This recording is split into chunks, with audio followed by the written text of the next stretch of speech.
Good morning, everybody. Welcome to Real Estate Matters. For nearly 11 years, the voice of real estate in Flagler County and Palm Coast, Florida. I'm Toby Tobin, publisher of GoToby.com. I'm a contributing writer to the Palm Coast Observer. I'm also a Florida licensed realtor with the Landmark Group at Compass. Co-host Anna Maria Long joins me today in the studio. Hi. Hello, Anna Maria. Glad to see you're feeling better. Thank you. So, featured listing of the week from Landmark Group is 2048 South Daytona Avenue in Flagler Beach. It's a custom beachside pool home built in 2017 and located on a corner lot, just 4 homes from the ocean. Highlights include an open split floor plan with 9-foot ceilings, a bonus room or office, a massive chef's kitchen featuring GE profile appliances, double ovens, a gas cooktop, blue Bahia granite counters, a wet bar, and a large walk-in pantry with a second fridge and sink. Wow. Sold. Yeah.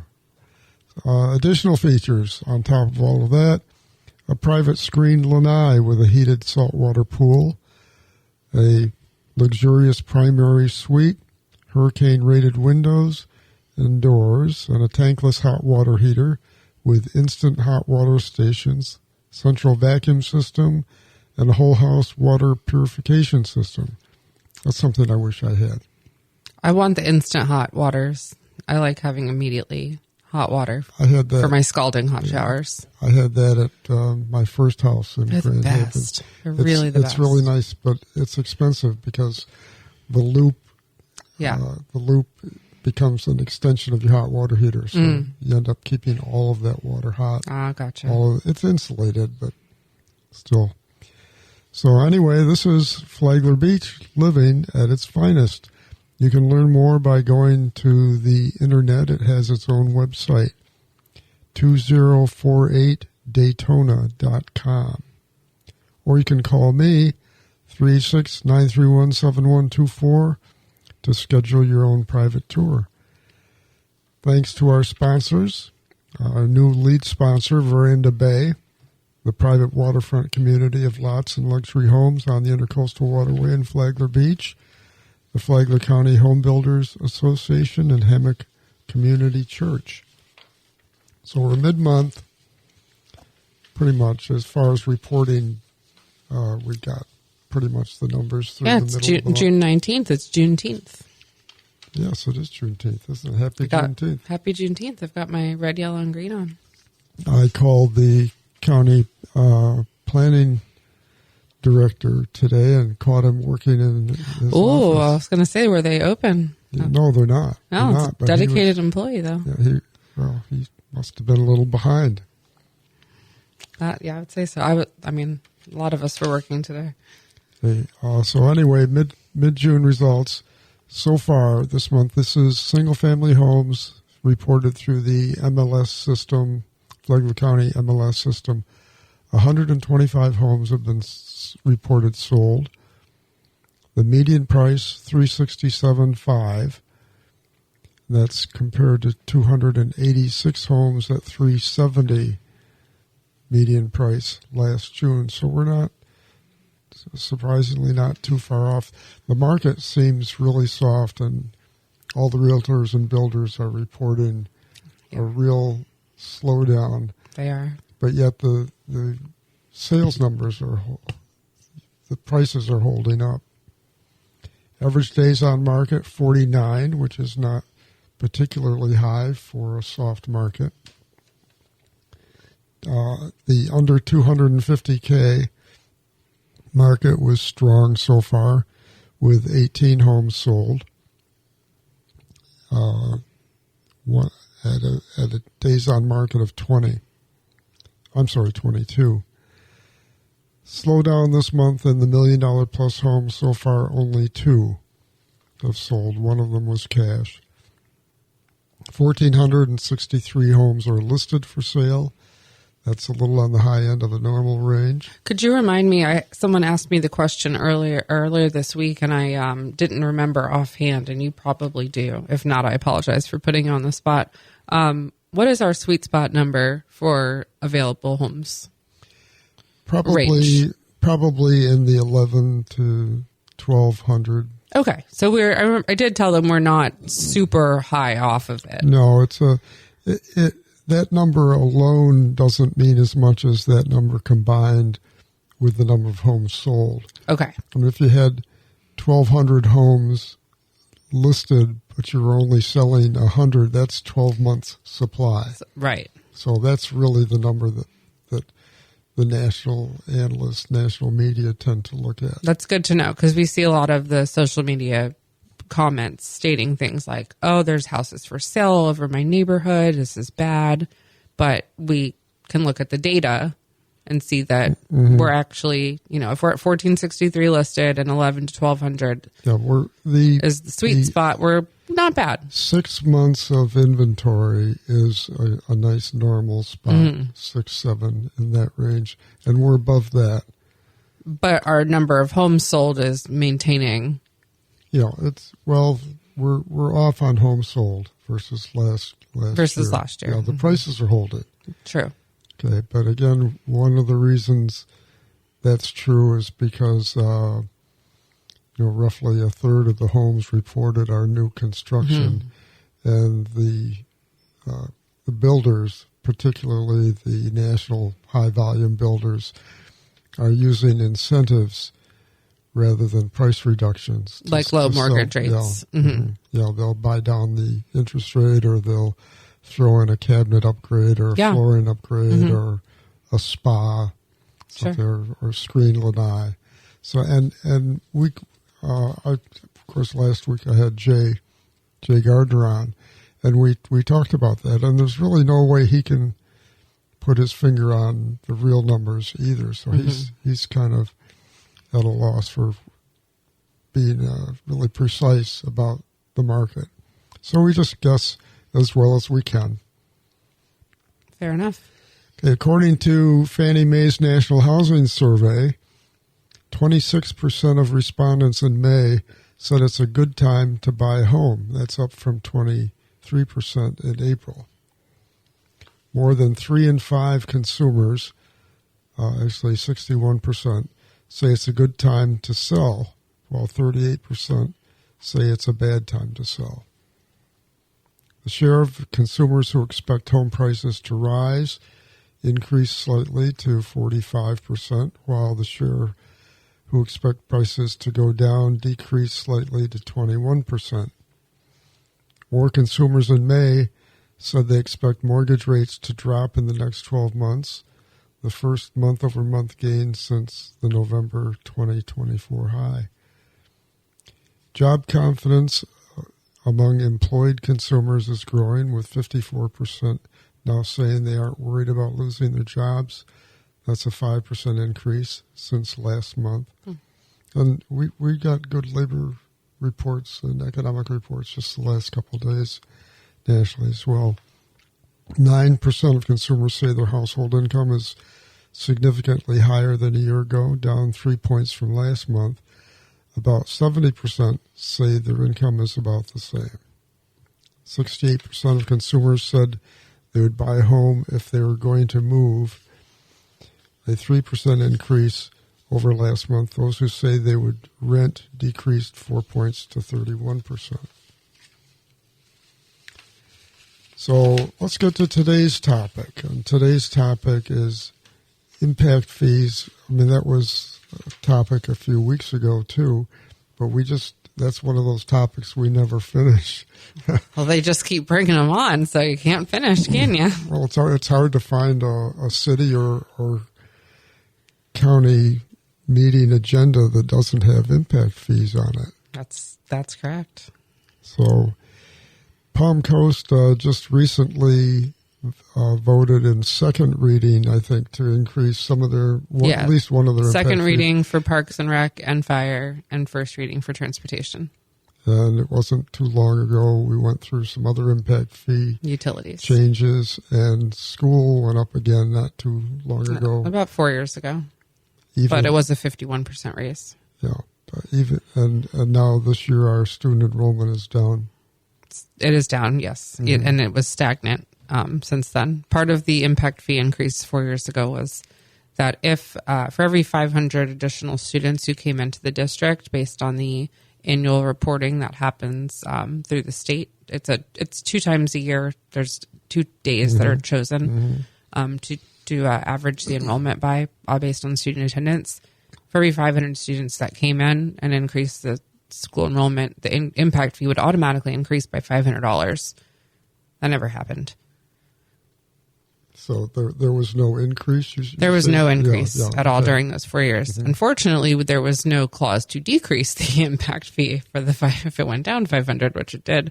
But they will not be able to increase their impact fee because there's no increase in student enrollment. And we actually, over the last dozen years, the public school enrollment has remained pretty much constant. Stagnant completely. Even though the population has increased substantially. Mm-hmm. And some people might jump to the conclusion that's because we just have a bunch of old people that are through their reproductive years of their life. Well, that's not entirely true because there are more young people here, but there's also more school options, right? Mm-hmm. The state of Florida has made scholarship options available for homeschooling, for private schooling, for virtual schooling, so and charter schools. So there are a lot of school choice options available. And the net is that all of the population increase, not that all new people flow into that, but the net weighted average. So, we're putting new schools on, non-public schools, fast enough to absorb our increased student population. Absolutely. And co-ops to help with homeschooling for parents so that the burden's not entirely on them, And that kind of speaks to the increase in the number of communities that are being developed as 55-plus communities. And I know I don't look it, but I do qualify for 55-plus. They still let you in there. No, actually, it's the other end. I was afraid I would be aging out. Luckily they haven't put a cap on it yet, huh? Mm-hmm. Okay, well, we'll hold the humor for a short break. Don't go away, folks. We'll be right back.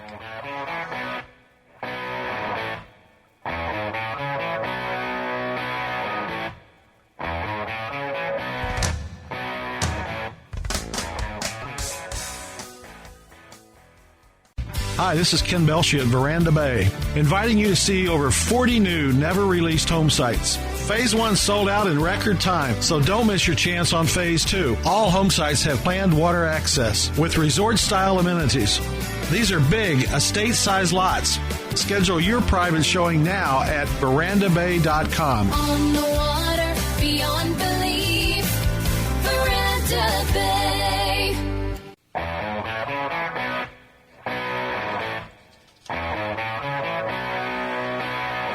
Well, welcome back, everybody. Thanks for staying with us. This is the second half of Real Estate Matters. We're exploring, hopefully, into a little more depth this time, impact fees, because the city, again, has just increased impact fees. And why don't you, Anna Maria, why don't you just briefly, for people who may not know, explain what impact fees are and why do we have them? Sure. What's the rationale? So impact fees are a one-time fee levied on a new home. It's passed on directly to the new user, so the new resident coming into the home. It is paid by the builder, and the fee is passed to the user. The fees can be used for only its specific function. So there are parks and rec, fire, transportation, utilities, school, library, law enforcement, and EMS that are all paid in Palm Coast, which is the fees we're talking about today. So that's why I'm picking those specifically. Impact fees can only be used to increase capacity. They cannot be used to do any repairs. Capital expenditure. Capital expenditures. No ongoing maintenance. Yeah. Or So new hires. for example of roads, you can use transportation money to add a new turn lane or increase a road from 2 lanes to 4 lanes or 6 lanes, but you cannot use that money to repave the existing road. You could add traffic lights. You can add traffic lights. And in terms of schools, you can use it to build a new school, but you can't use it or to add, like Matanzas just had an expansion to their school. You can add it for that, use it for that, but you can't use it for staff, for hiring. And as I was getting to before the break, 55 plus communities don't pay school impact Right, fees, they do not pay school impact but they fees. still pay school taxes annually. Correct. Going forward. And the nexus that they create, the state believes behind that is that having educated people in the community is a benefit to all, because everyone will benefit from having educated members of society. And the underlying rationale for impact fees is that growth should pay for itself. That's the phrase that That's what we always hear. you often hear. And people, typically public officials and consultants who advise on impact fee increases. Have you ever heard of one of those consulting firms getting rehired after recommending a decrease in impact fees? I have not, but I've seen the same ones come back after a successful increase in impact fees time and time again, even when they're wrong. That's their job. So what is the overall impact fee? Now, until this last round of increases, the total impact fees for a new home, we're talking about Palm Coast. The county has impact fees. Other municipalities do as well, but they're not on each municipality. Taxing district has its own fee schedule. But my recollection is that before this recent round, we were in the low $20,000 range for a single family home in Palm Coast. I'm thinking around 21, 22,000. Yeah, we were about 22,000. I don't have that exact. I was trying to do my calculations really quick. We were right about $22,000, and that included all of your permitting fees, which permitting fees means the fees that you pay directly to the building department for the services you receive in terms of inspections, plan reviews, and those sorts of administrative fees. And then those are not, those fees are not abnormal, the plan reviews and inspections. I don't think there's anything to argue with there. No, But the majority, my point is that the majority of that $22,000 was impact fees or water and sewer connectivity. So, assuming that these fees get past their second reading and they all go into effect as proposed, and they probably will because the first reading vote was unanimous. Right. So they'll be effective soon this year. What will that number go to? So we will be at, and this would be in PEP tank lot. If you're on a PEP tank lot, these numbers would be higher. The math that I have here is including the updated water utility connections, sewer connections, and extensions. So those fees were added back for April, so just a few months ago. And then these additional almost $6,000 in impact fees that are being put on for October 1. And then it'll be October 1 and on maybe October 15th or so, because transportation is going to have a delay, 90 days from its second read.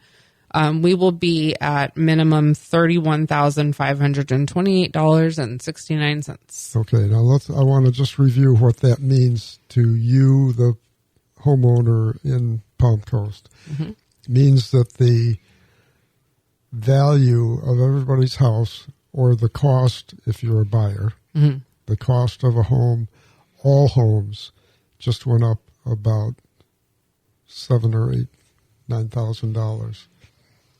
More than that, because we're about 5681, so $6,000 plus the additional several $1,000s that it went up in April. That we really, and you know, the HBA didn't argue that increase in April. In fact, we supported that increase because it was absolutely necessary. There was no argument about the fact that our water facilities desperately need, and it looks like, you know, pending Governor DeSantis's potential for veto, so still holding our breath till July 1. But it looks to be that we have I believe, $5 million allocation coming from the state for one of our wastewater treatment plants. Well, that's good news. But when I say everybody's property went up, here's the way the economy works in the housing market. There's a natural price differential between new homes and existing homes or used homes, just like there is between new cars and used cars. Yeah. And that differential varies somewhat from over time based on market conditions. If there's a real shortage of new construction, used homes prices will tend to get closer to new home prices. But if you take a new home and increase the price $8,000, you probably increase the price of the used home next door by $7,500. And what does that mean? If you've lived there, it's a good thing because it means that your house just went up in value and you could go and probably get a second mortgage on it or whatever. But on the other hand, if you're buying that house, you're going to pay more. You're going to pay $10,000 more for it. That means you're going to have to save another $2,000 for down payment. It means that your mortgage is going to have to be $8,000 higher, and it means that you'll be paying interest on that money over the life of the mortgage. So that could be interest accumulated over a 30-year period. Your base assessed value will be higher, which means you'll be paying property taxes on that higher amount. Now, from that level going up, the longer you stay here, the more the Save Our Homes cap will help you, but that will always be your starting base. Right. And number. If you've not been homesteaded yet, if you're new here to Florida, then you potentially could, and your home value goes up in this next year. I mean, your tax burden could be much higher, right? Yeah. This is what I've been thinking of, and I thought I'd ask you because you're the tax guy. Or if it's a second home. Right. Yeah. Yeah. And being the beautiful area that we are, I know we do have several people who have second homes here. Okay, well, again, we're going to be the impact fee show going forward. We got to finally wrap this subject up, but you can watch Real Estate Matters on YouTube or listen on Apple Podcasts. Go to the landmarkgroupfla.com. Click on the Real Estate Matters podcast at the top of the navigation bar, or you can go to Facebook and find the Flagler Beach TV page. Remember, if you're thinking of selling or buying a home or commercial property, consider working with me and the rest of the experienced team at Landmark Group Compass. You can reach me at 386-931-7124, or you can email me at toby@gotoby.com. Thanks for being with us this week. We hope to see you back next week. I'm Toby Tobin, and I approve this show.